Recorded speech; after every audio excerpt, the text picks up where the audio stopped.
don't know. I think family, taking time for your family is really important. And that's something I think I've started to learn myself as I grow older.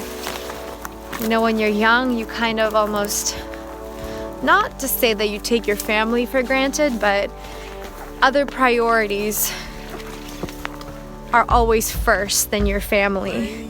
And the truth about it all is that family is all that we will ever have, because when we're old, we lose everything else. The people that are with us, the people that love us for no matter what, no matter if we're poor or rich or, you know, sick or healthy, they're there for us. And those are the people that really matter, and those are your family. Hello from Kiev. And so, you know, when you get a phone call that says your grandmother's not doing well and that your mom's out there, and you know that you're only a 10-hour flight away from seeing them, then you make that choice, and that's what we did. As you look through seasons that come and go. And so here we are, and it's been wonderful, and I'm so happy we came, even though we're freezing our butts off here. Remember this time? Do you remember? Remember this time? Will you remember? Remember this time? So this tree right here is really, really important to me and my whole family. We used to have a lot of animals, like growing up in the village, like many cats and dogs and rabbits and chickens, and I don't know, we all had a very special, deep bond with our animals and our culture. We wanted to keep them close to us, that we can visit them just like we do with, you know, our relatives who pass away. So we actually use this tree as an area where we buried all of our animals. Times like this, and 20 years later, I can come back to the same tree on a hill and pay respect to my beloved cat and dog, my grandparents' dogs, and my aunt's dog. And it's very special and creates beautiful memories. The fact that we care to love our animals so much.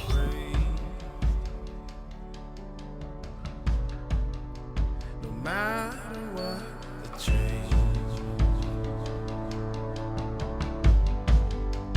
life remains the same.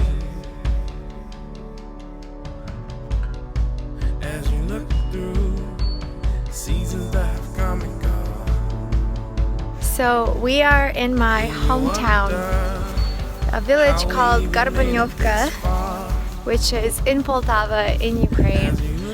And this is the town where I'm from.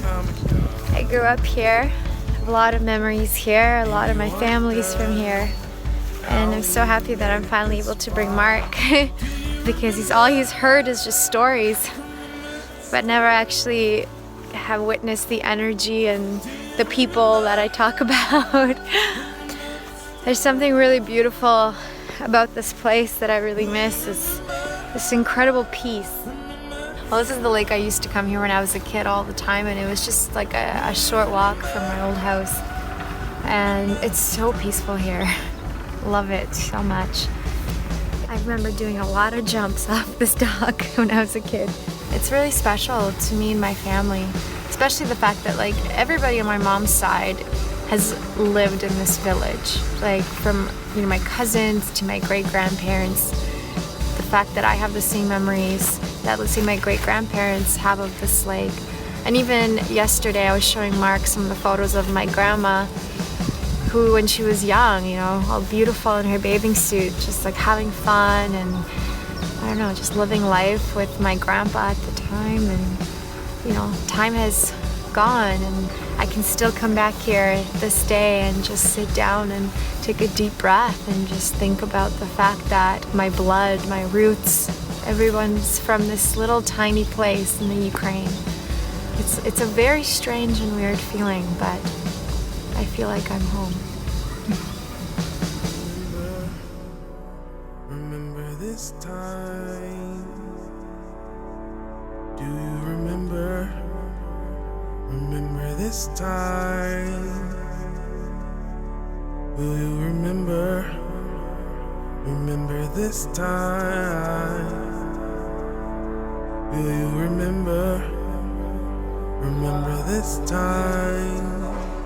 So we're walking down the streets of Kiev, Ukraine right now, visiting my family. It's funny because this morning we walked by the circus in Kiev and I told Mark the story. The very first time I had an experience going to a circus with my grandmother, I was probably about 6 or 7 years old, and I went to the Kiev circus here. I made my grandmother leave because I started bawling my eyes out when they brought out little baby bear cubs dressed in ballerina dresses, and everybody just started laughing at them, and they were forced to go on their behind legs and dance.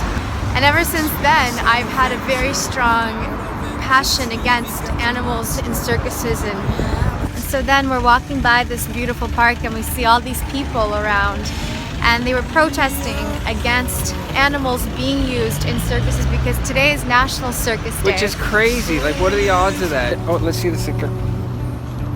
And it says, I'm against circuses that use animals. When everyone started chanting, they were chanting, Yazatsu Bezvorenins. I'm for circuses without animals. I'm for circuses without animals. We see so many people gathering with signs that says kindness, not cruelty. It's not even just using them for the entertainment, it's taking their lives away. Yeah, taking their freedom, their lives. Like their whole lives for what? A half-an-hour circus show or a half-an-hour show at SeaWorld? And I think that's what a lot of people misinterpret about people who don't want to use animals in shows.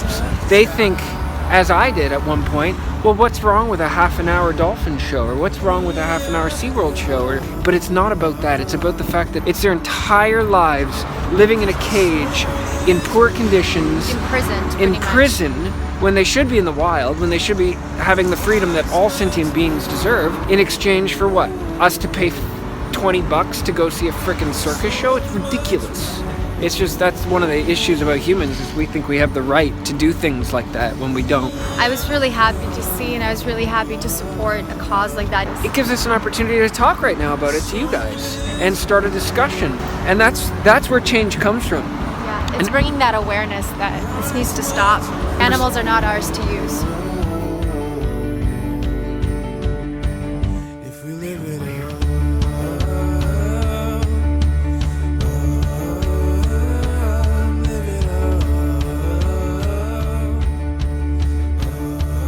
Boarding a train. Leaving Kiev, going to Poltava. To my hometown.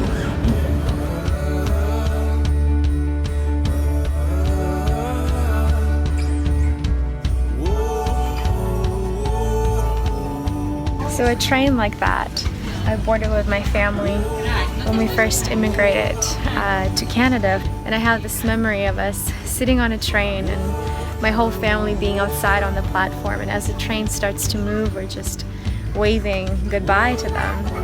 And it was a very sad moment because, you know, you're moving, you're immigrating to a new country, and as landed immigrants at that time, we weren't allowed to leave the country for at least 3 years. So we knew that us saying bye was that we wouldn't see each other for at least 3 years, if not longer. So it was a very difficult, emotional time. And here I am again, there's that train.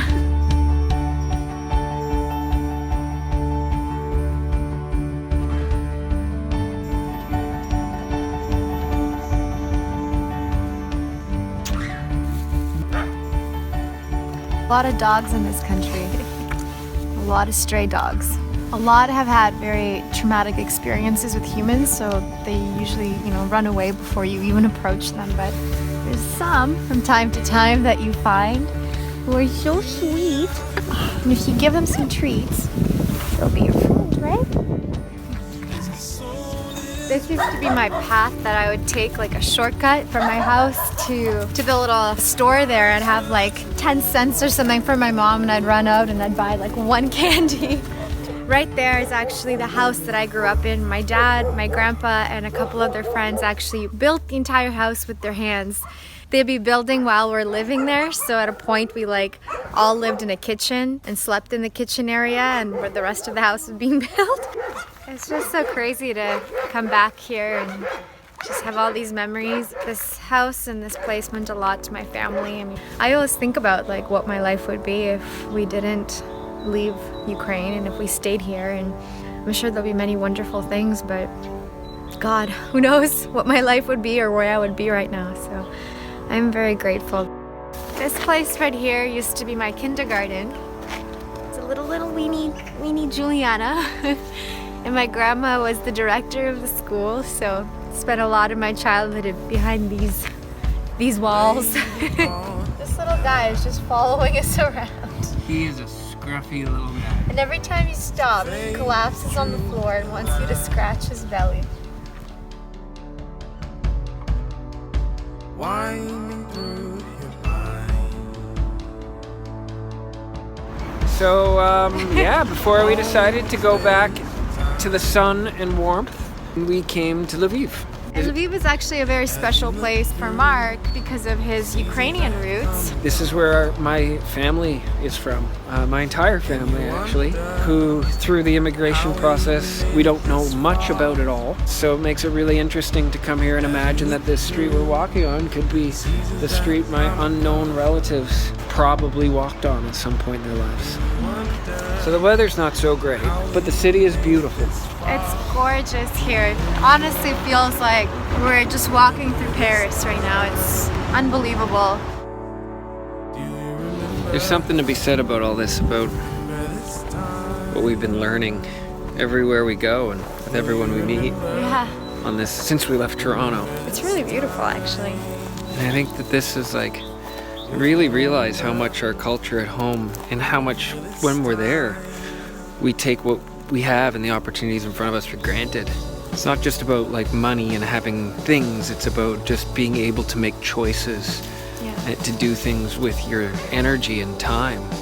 But it's just a matter of like, what do you spend your extra hours after you work your job doing? And then, are you happy about that? In my grandma's place. Привет. It's been really difficult for me to see my grandma that way because my grandmother was like a second mom to me. It's really sad when you see someone you love and care about so much get to a point in their life where she's there but her memory's bad or she doesn't talk anymore. Like she'll say a couple words, and when she does, it's very precious. Just said bye to my dad, who was with us for the 2 weeks. Makes you realize sometimes that you don't know how long it's going to be before you see somebody, so goodbyes can be pretty heavy. What's really sad is the reality of life. That's going to also be me one day. That's going to be all of us one day. That life is impermanent, and that life is very precious, and that the people in our life are extremely precious and really important. It's crazy that we got to do this together, me and him. He'd never been to the Ukraine either. It's something really special. That's a really important realization. If you have that opportunity in your hands, you better be doing something good with it. You better be following your dreams, your passions, not getting stuck in any sort of routine. Make this life as exciting and beautiful as you can if you have the opportunity to do so. It's crazy. Life is way too short not to.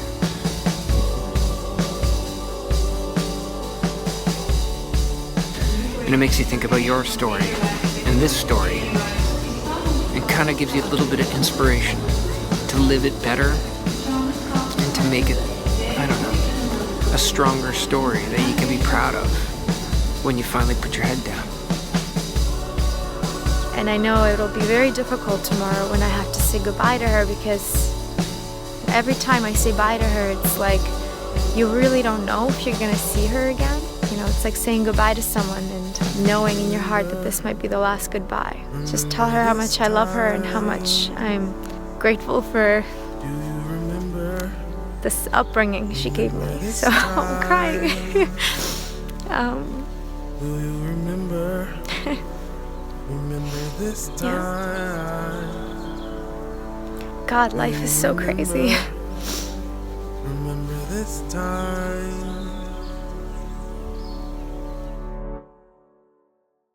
It's so short.